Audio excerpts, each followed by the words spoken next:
Vivencias.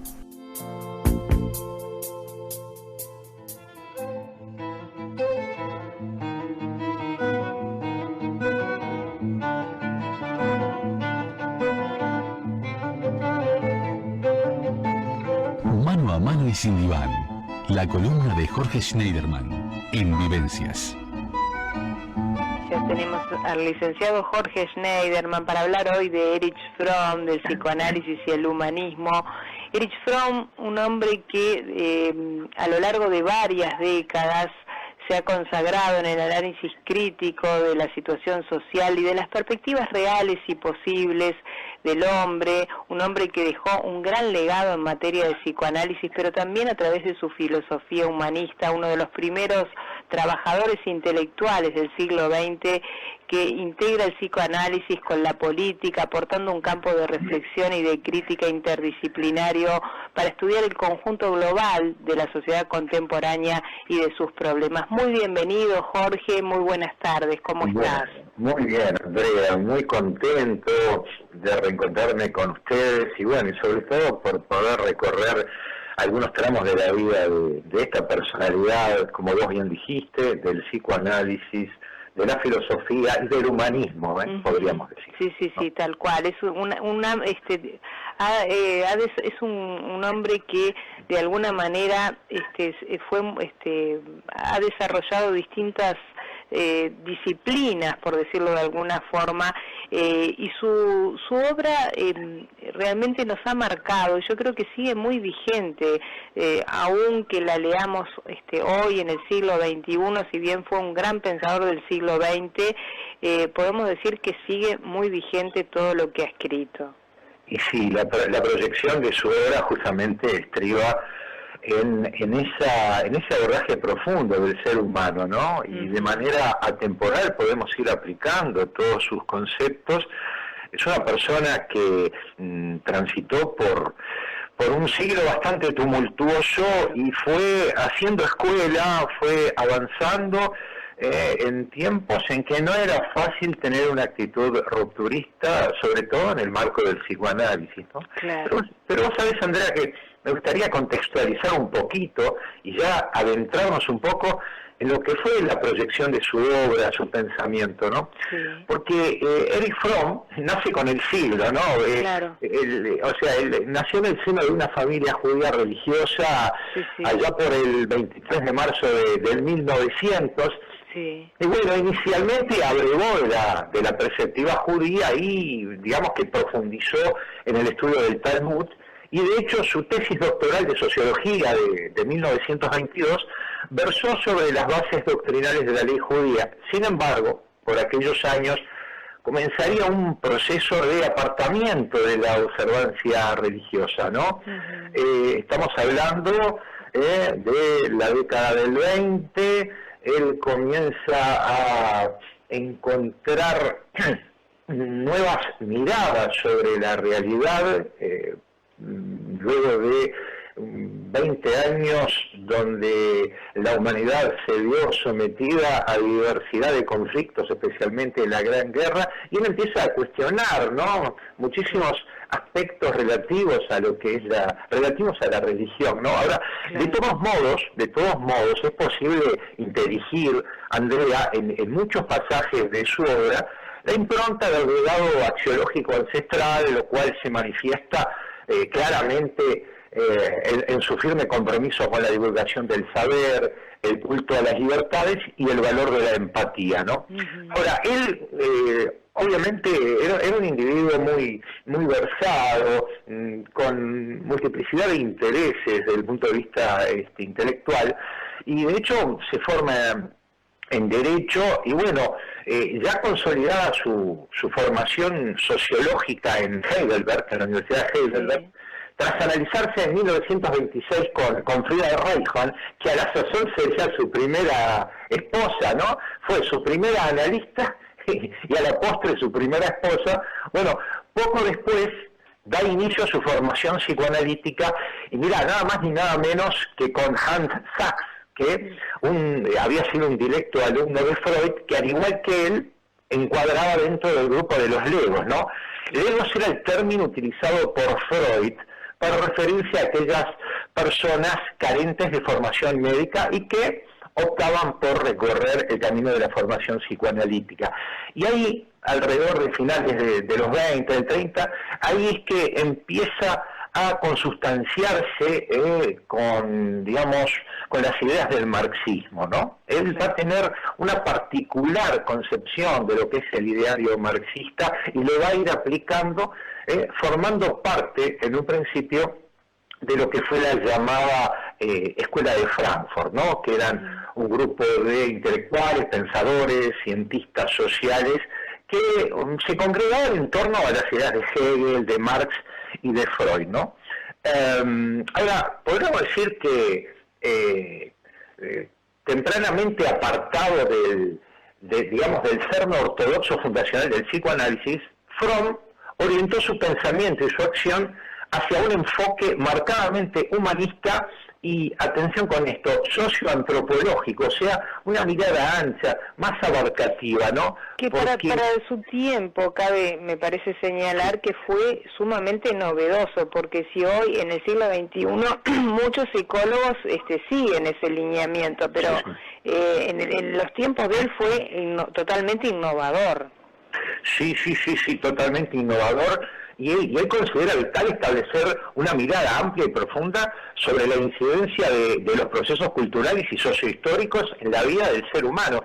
De hecho, no era fácil que dentro del movimiento psicoanalítico hubiese una apertura hacia una concepción de repente tan amplia, ¿no? No eran pocos, obviamente. Él forma parte del grupo de disidentes que se apartan de la ortodoxia psicoanalítica. Y bueno, está Reich también. En Francia tenemos el ejemplo de Politzer. Y bueno, de ellos, o sea, de lo que ellos van desarrollando, se nutren otras vertientes de la psicología, la famosa psicología crítica o la psicología crítica alternativa que cultivó acá el gran maestro de la psicología nacional, que fue el profesor Juan Carlos Carrasco, ¿no? Esa psicología que entendía que al individuo había que valorarlo desde su forma de pasar por la historia, valorando los atravesamientos socioculturales, valorando un poco la incidencia que tenían los procesos socioculturales sobre su propia vida. Y bueno, creo que podríamos decir que estamos frente a una persona que marcó un antes y un después dentro del psicoanálisis, por supuesto con personas a favor, detractores, pero que sin lugar a dudas fue un leal militante de sus convicciones, como solemos decir. Ahora, se vio marcado también por lo que vivía en su tiempo. Cabe leer, por ejemplo, su autobiografía, Más allá de las cadenas de la ilusión, en donde queda presente su infancia, su adolescencia, como tuvo un padre bastante estricto, agresivo, una madre depresiva crónica, como bien decías vos, Jorge, educado como un judío ortodoxo, sufrió el suicidio de una joven de 25 años que fue su primera enamorada, se enfrentó a eso, y después al estallido de la Primera Guerra Mundial y se tiene que ir a Estados Unidos. Creo que todo esto, resumido a grandes rasgos, ¿no?, tuvieron incidencia en lo que él después desarrolló, estudió la visión que tuvo del mundo. No sé si estás de acuerdo con eso. Sí, por supuesto. Él siempre, al desarrollar su obra, él marca claramente la incidencia que tuvo el haber nacido y haber transitado esas primeras décadas del siglo XX, donde el horror, la tragedia signó la peripecia humana, ¿no? Estamos hablando de una época de gran resquebrajamiento de las instituciones. Él nace en una Alemania que en ese momento era el imperio alemán, el segundo Reich, podríamos decir, ¿no? Sí. Que precedió a lo que luego sería el derrumbamiento total de la institucionalidad en Alemania con el advenimiento del nazismo, ¿no? Y no nos olvidemos que consumada la asunción de Adolf Hitler como canciller de Alemania ya por el 30 de enero de 1933, muchos intelectuales y científicos judíos y o disidentes del régimen nacionalsocialista verían prontamente cortadas sus posibilidades de ejercer la docencia y desarrollar tareas investigativas en el ámbito universitario, ¿no? Dentro del campo de la academia, podríamos decir. Y bueno, previendo la escalada antisemita que sobrevendría, muchos de ellos no esperaron ese momento y comenzaron a emigrar durante los meses previos a la asunción de Hitler, incluido Albert Einstein, que como recordarás, Andrea, viajó hacia los Estados Unidos, hacia Princeton, allá por 1932, final de 1932. Claro. Y bueno, Fromm finalmente se trasladaría a los Estados Unidos allá por mayo de 1934, si no me equivoco, un 25 de mayo de 1934, o sea, estarían cumpliéndose 86 años de aquel momento, junto a algunos colegas del Instituto de Investigación, ¿no? Que era una entidad a la que se integró allá por 1930 en calidad de director del Departamento de Psicología por expreso pedido de Max Horkheimer. Bueno, mira, un poco para redondear, antes de adentrarnos en su producción bibliográfica, un poco para redondear algunos datos bibliográficos, podríamos decir que luego de 15 años de intensa labor clínica y académica, allá hacia fines de la década de 40, principios de los 50, se muda con su segunda esposa a México en procura de condiciones climáticas favorables a la menguada salud de su señora, ¿no? Quien fallecería lamentablemente 2 años después. En tierras aztecas, Andrea, él promovió la creación, por un lado, del Instituto Mexicano de Psicoanálisis y abrió caminos a la formación psicoanalítica en el marco de la Facultad de Medicina de la Universidad Autónoma de México, un dato no menor, ¿no? Y concomitantemente, cuidado, no es que se apartó totalmente de la vida académica de los Estados Unidos, donde logró gran predicamento, o sea, concomitantemente durante muchos años mantuvo vínculos con la Universidad de Michigan, donde sus ideas, como te decía, alcanzaron un gran predicamento. Él realizó investigaciones, impresionantes en el marco de la psicología social, la psicología clínica, y bueno, por supuesto, dentro del contexto del psicoanálisis, ¿no? Ahora, pronto, pasaron los años y llegó la época del retiro, y ya a mediados de la década del 60, empieza a definir más o menos cuál va a ser su actividad a futuro, y bueno, y a partir del 74 se radica definitivamente en Suiza, país donde fallece el 16 de marzo del si no me equivoco, del 80, 5 días antes de justamente de llegar a su 80º aniversario.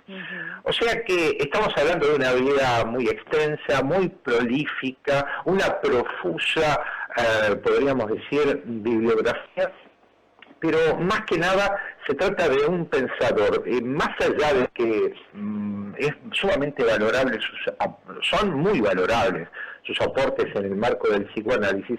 Creo que sus aportes, desde el punto de vista de la filosofía, desde el punto de vista de la sociología, mantienen una vigencia pero impresionante, ¿no?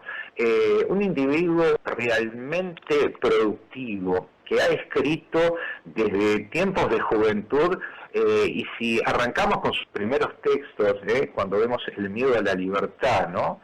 Es un texto de los primeros, la vigencia que tiene, claro. y evidentemente, si vamos avanzando, vemos que va manteniendo esa línea, esa preocupación ascendente por la condición humana, el ser humano como elemento axial para poder comprender la vida, ¿no? Claro, y respecto a esto que estás diciendo, la libertad le importó mucho, el tema de conseguirla, el tema de cultivar responsabilidad individual, respeto social, muchas veces a riesgo de que en nuestras propias sociedades cosas tan vigentes que surgen como el autoritarismo, la destructividad o esa conformidad autónoma que automática que tenemos frente a las noticias, o sea, temas tan actuales, ¿no?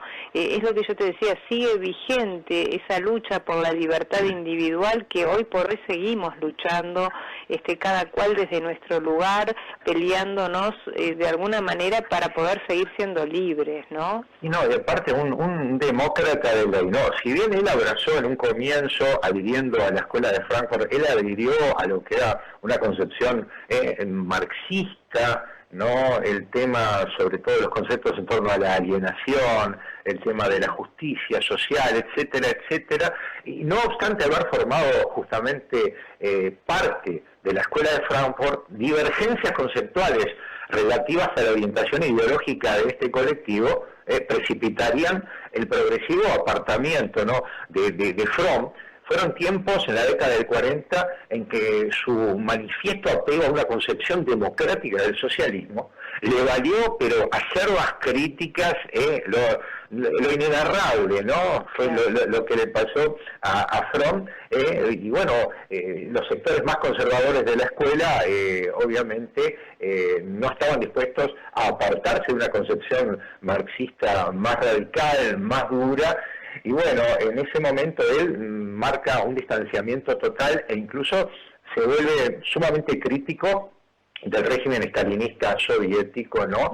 Entendiendo que el socialismo real, desde esa perspectiva, como se estaba desarrollando en la Unión Soviética, no tenía futuro. Y bueno, más que presagiantes, fueron todas sus consideraciones acerca de lo que sería el ulterior derrumbamiento de lo que fue la Unión Soviética, ¿no? Un individuo con una mirada amplia, extensa sobre la realidad y sobre su tiempo, ¿no? Y creo que podríamos decir que sus obras, en cuanto y la aplicabilidad de su obra a este tiempo, es realmente más que útil, alineado un poco, Andrea, con lo que hemos hablado acerca de Bauman y todos esos autores que tienen una mirada crítica sobre los tiempos. Sobre los tiempos.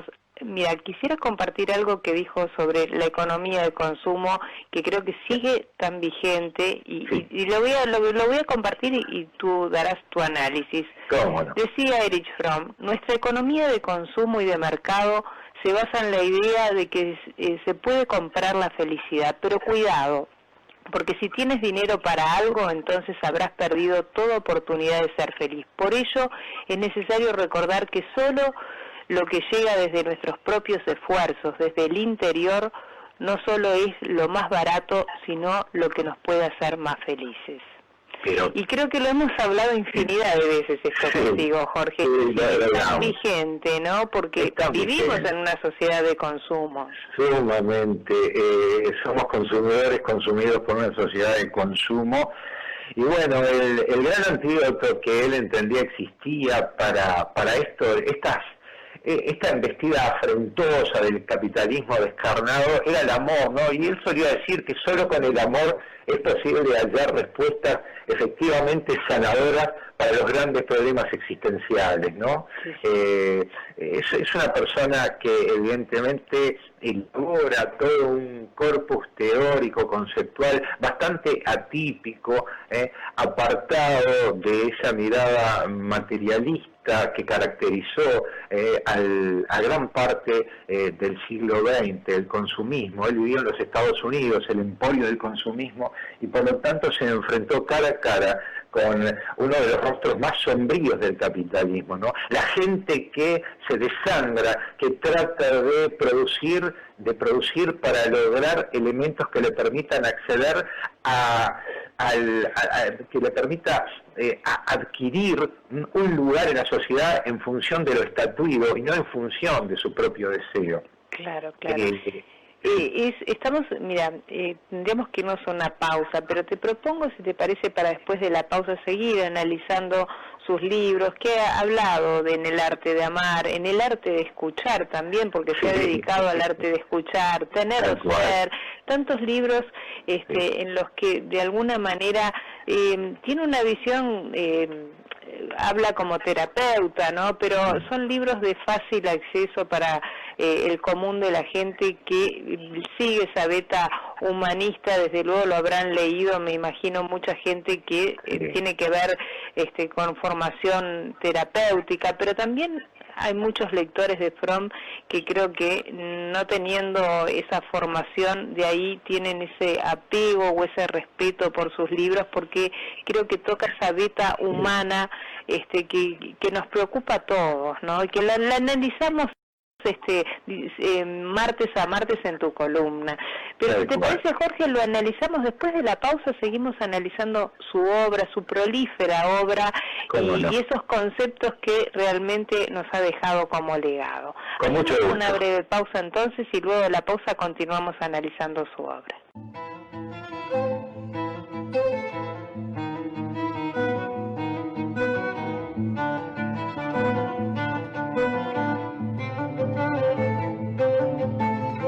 Mano a mano y sin diván, la columna de Jorge Schneiderman en Vivencias.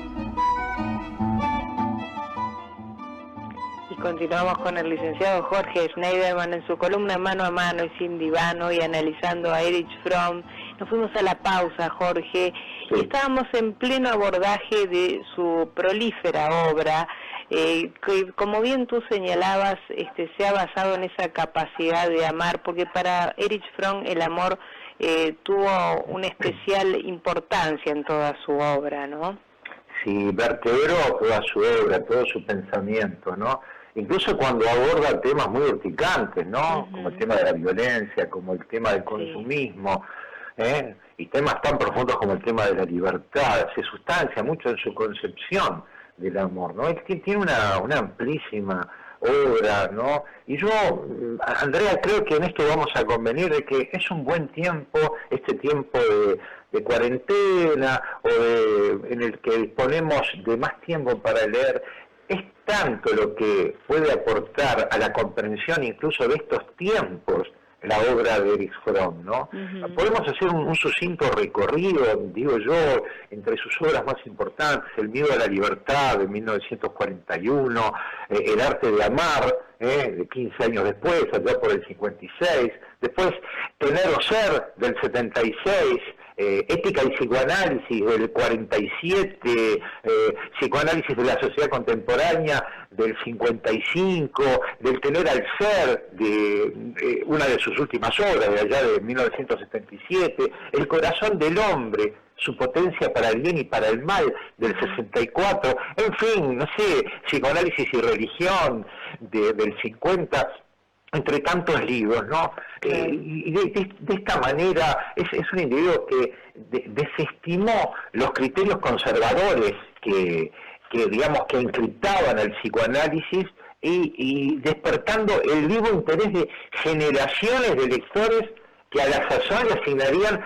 un sitial de privilegio entre los pensadores más influyentes del pasado siglo. Creo que no hay riesgo de equivocarse, ¿no? Porque muchos de sus aportes fueron más que presagiantes, y la hondura filosófica de muchos de los trabajos de Fromm tiene una sabiduría proverbial, ¿no? Fue testigo, como decíamos hace un rato, Andrea, de un siglo tumultuoso, signado por terribles guerras y conflictos que pusieron al desnudo el terrible potencial autodestructivo del hombre, ¿no? Y todas las expresiones de la violencia, especialmente aquellas consumadas a partir de una detestable instrumentalización de la razón y del conocimiento, ¿no?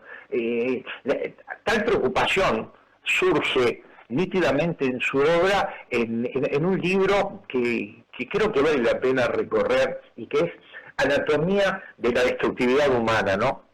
Es de mediados de la década del 70, si no me equivoco es de 1973, y él enfatiza en la tendencia agresiva del hombre, que no responde, digamos, a un determinismo filogenético sustanciado en el instinto de supervivencia. Él marca una clara distancia entre lo que son actitudes autodestructivas, de lo que se sustancia en esa voraz apetencia de poder del ser humano, ¿no? O sea, hay conductas, dicho de otra manera, que son autodefensivas y que de repente tienen que ver con la preservación, y otras que son inherentes a ese costado tan oscuro del ser humano, ¿no? En el arte de amar también lo analiza esto que estás diciendo, porque analiza desde los comienzos del hombre, desde la prehistoria, ese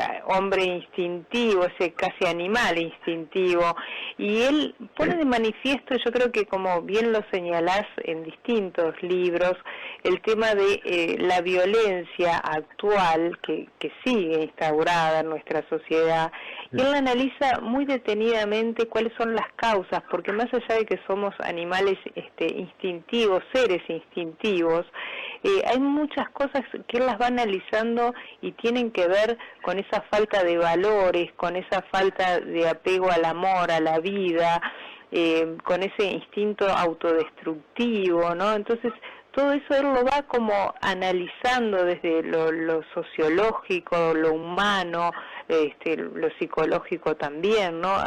Ese abordaje que hace tan exhaustivo, ¿no? Sí, es un abordaje multifactorial y multidisciplinario, podríamos decir. Por eso él marca, y en distintas obras él lo expresa, una diferencia entre lo que es una conducta autodefensiva, de lo que es una actitud asentada en una voracidad de poder, en la necesidad de construir la propia existencia sobre las ruinas o los escombros de la existencia del otro, ¿no? Esa ambición desmedida, un poco sustanciada en esa intrínseca voluntad de poder que en algún momento manifestó Nietzsche, ¿no?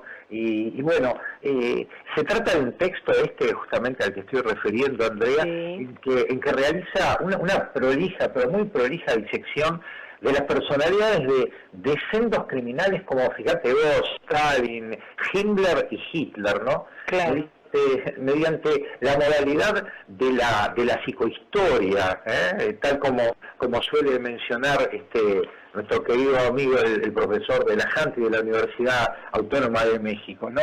Esa necesidad de proceder a lo que sería una suerte de autopsia psicológica de esta clase de individuos, ¿no? Y él, respecto a estos personajes, realiza una honda y abarcativa recorrida por los sótanos de sus personalidades, ¿no? Claro. Y bueno, y ahí emerge todo eso, ¿no? Esa ausencia de amor, toda esa necesidad autodestructiva proyectada sobre el otro, y la ausencia total de conceptos básicos, elementales para Fromm, como son la solidaridad, la empatía, la compasión, el consustanciarse con el otro, en tanto nos constituye, y es lo que nos permite consolidarnos nosotros como individuos y como sociedad, ¿no? Sí, te escucho. No, Yo creo, ahí está, y creo que siguiendo con la recorrida sobre sus materiales, y este es un texto que creo que a vos te gustó mucho, y es del Tener al Ser, ¿verdad? De 1977, y bueno, está entre sus últimos textos, y bueno, él ahí aporta, 3 años antes de morir precisamente, porque esto es del 77, ¿no? Lleva al debate temas tan vigentes como cruciales para comprender, fíjate vos, Andrea, los efectos del consumismo en la sociedad contemporánea. Estamos hablando de hace 43 años. Sí, fue uno de sus últimos libros. Exactamente. Se llama Tener o Ser. Qué disyuntiva, ¿no? Te plantea tener o ser, las diferencias, en este libro marca las diferencias en tener o ser. Que hoy por hoy se desdibujan, Jorge. ¿Tenemos o somos? Claro, si le preguntamos a cualquier persona, lo dejás como que no podés separar tener de ser. No, por supuesto, porque, bueno, son dos libros justamente. Vos mencionabas a Tener o Ser, que es del 76, y del Tener al Ser, que es del 77. Tener al Ser es otro. Claro, mencionaba Tener o Ser. Pero se alinea con ese texto, el espíritu apunta al mismo espíritu. Claro. Hoy por hoy, fíjate, es sumamente difícil de poder definir la dinámica social, los esquemas convivenciales, si no es desde una perspectiva consumista. Y cuántas veces lo hemos charlado contigo en las distintas columnas. ¿Qué pasa con el concepto de felicidad? ¿Qué pasa con el concepto de éxito? ¿Qué pasa con esa ausencia motivacional instalada en el propio deseo? Él aquí manifiesta, pero palmariamente, cómo las personas, cómo los sujetos renuncian justamente a aquello que sustancia su propio deseo en aras de poder sentirse integrados, porque ese grado de sujeción al consumismo viene de la mano de la búsqueda de certeza, de sentirse parte de algo, de no sentirse excluido. Vaya vigencia, vaya actualidad de estos conceptos, ¿no? Creo que en tal sentido, yo creo que es muy importante, yo insisto, y siempre hablando a nivel de colegas, a nivel de amigos en general, o en distintos espacios, la importancia de releer a Fromm, más allá de la beta académica, de la sustancia que tienen sus textos, creo que tiene una aguda y profunda mirada sobre una realidad que muchas veces no queremos ver, porque el peso del estatuido en nosotros es enorme y no nos deja desarrollar muchas veces lo que él considera un criterio, una actitud crítico-reflexiva, o sea, pensar más allá del estatuido. Ese es el tema. Jorge, yo creo que hoy hemos abierto las puertas para que los que ya leyeron a Erich Fromm lo vuelvan a leer, y los que no lo han leído se están perdiendo de leer una obra maravillosa. Pueden empezar por el libro que más les guste, pero creo que cualquiera es muy recomendable. Sin lugar a dudas, sin lugar a dudas. Y bueno, creo que es un autor imprescindible para poder comprender lo que ha sido la vorágine que caracterizó al siglo XX. Él lo recorrió ampliamente y bueno, prácticamente hasta su deceso en Suiza hace 40 años, él siguió pensando, siguió generando ideas que hoy por hoy se han sembrado y siguen siendo feraz territorio para que muchos podamos seguir desentrañando los misterios de la convivencia y en fin, son tiempos más que propicios para poder imbuirnos de todos sus conceptos, Andrea. Ha sido un placer, como todos los martes, escucharte, compartir tu columna. Nos reencontramos el próximo martes, Jorge. Muchísimas gracias. Con muchísimo gusto, será con otro tema y bueno, un saludo muy cordial para todos ustedes y nos estaremos reencontrando. Muchas gracias. Les invito a hacer una breve pausa y continuamos luego de la pausa aquí en Vivencias por Radio Nacional. Vivencias.